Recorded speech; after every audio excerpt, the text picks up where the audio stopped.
Alors le Mali Koura, qu'est-ce que c'est exactement? Eh bien c'est la vision d'un nouveau Mali, rien que ça. Tout ça est tiré d'un discours présidentiel vraiment fondateur.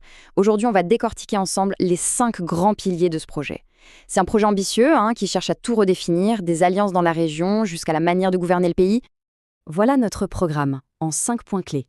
On va commencer par le gros morceau, la nouvelle alliance régionale. Ensuite, on plongera à l'intérieur du pays pour voir ce que État efficace veut dire. Après ça, on abordera la question de la souveraineté, qui est redéfinie d'une manière assez intéressante. Puis, un sujet très actuel, la guerre de l'information. Et pour finir, on verra ce qui est attendu de ceux qui travaillent pour l'État. Allez, on attaque avec le premier point, la nouvelle alliance régionale. Et là, on parle de quelque chose de très concret, de géostratégie. Le nom à retenir, c'est l'Alliance des États du Sahel. Le message, il est super clair. La région dit « stop ». Désormais, c'est nous qui gérons notre propre sécurité et notre développement. Et ça veut dire aussi choisir librement ses partenaires sans qu'on vienne leur dicter quoi que ce soit.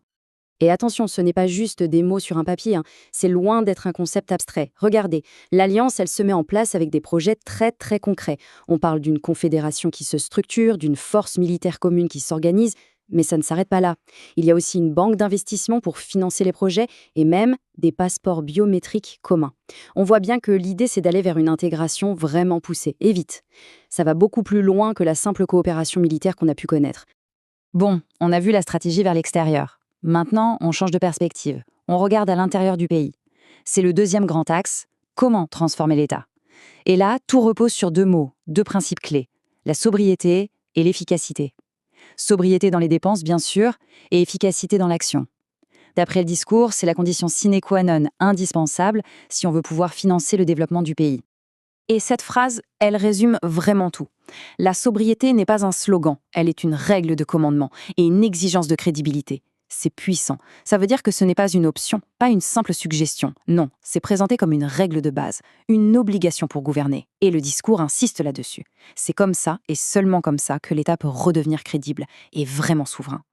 Et alors, à quoi ça sert, toute cette discipline budgétaire? Eh bien, voilà l'objectif. Le but, ce n'est pas juste de faire des économies pour faire des économies. Pas du tout.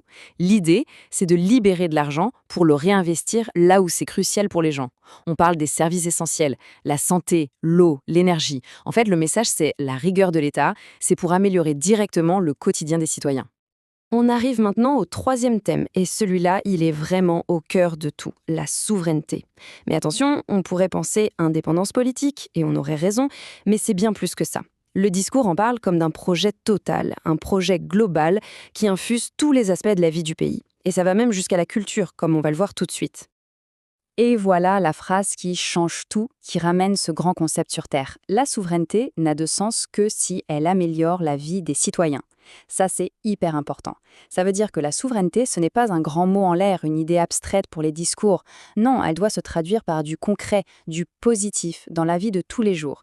Le message est clair, si ça n'améliore pas le quotidien des gens, alors ça ne sert à rien. C'est une vision très très pragmatique. Et pour aller encore plus loin, le discours avance un concept bien particulier, la souveraineté culturelle. Qu'est-ce que ça veut dire?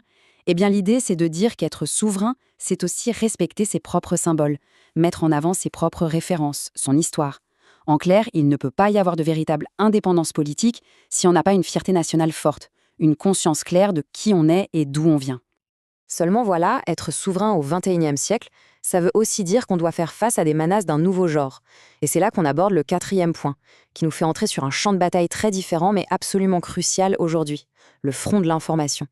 Et sur ce point, le discours ne mâche pas ses mots. Cette guerre informationnelle est vue comme une véritable menace existentielle pour le pays. L'objectif de cette guerre, tel qu'il est décrit, c'est pas juste de diffuser des fake news, non, c'est beaucoup plus grave. C'est une véritable arme conçue pour déstabiliser les institutions, pour créer des divisions, pour fracturer l'unité nationale. Alors, comment on se défend contre ça? La réponse proposée est très structurée. C'est une stratégie de contre-attaque qui se veut rigoureuse. Face à ceux qui falsifient les faits, la réponse c'est la vérité, les faits, rien que les faits.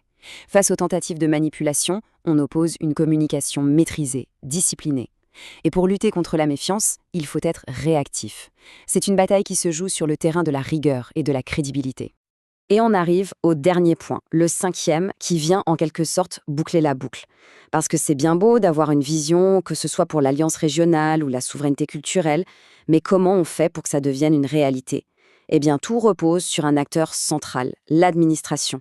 C'est elle qui est désignée comme le véritable moteur de la construction de ce Mali Koura. Et là, les attentes sont énormes, vraiment. Le message, c'est qu'il ne suffit plus de gérer les affaires courantes. Non, il faut obtenir des résultats concrets. C'est un appel à une sorte de révolution culturelle au sein de la fonction publique. Une révolution basée sur l'efficacité, l'esprit d'équipe, la coordination et bien sûr sur des valeurs qui sont présentées comme non négociables, l'intégrité et la loyauté. Et tous ces efforts, toutes ces idées convergent vers ce concept final, le fameux Mali Koura. Il faut bien comprendre que ce n'est pas quelque chose qui existe déjà. C'est un processus, une construction de tous les jours. Le discours le définit comme le fruit d'une discipline collective, d'un sens du devoir qui est partagé par tous, et d'un engagement de chaque instant au service de l'État. Pour résumer, ce qu'on a vu, c'est une feuille de route hyper complète qui va de la géopolitique jusqu'à la réforme de l'État. La vision est là, les principes sont posés, tout est clair. Mais évidemment, la grande question qui reste ouverte et qui lance le débat, c'est celle-là. Concrètement, c'est quoi la prochaine étape ? Comment faire pour que ce projet de Mali Koura devienne ma réalité pour tout le monde ?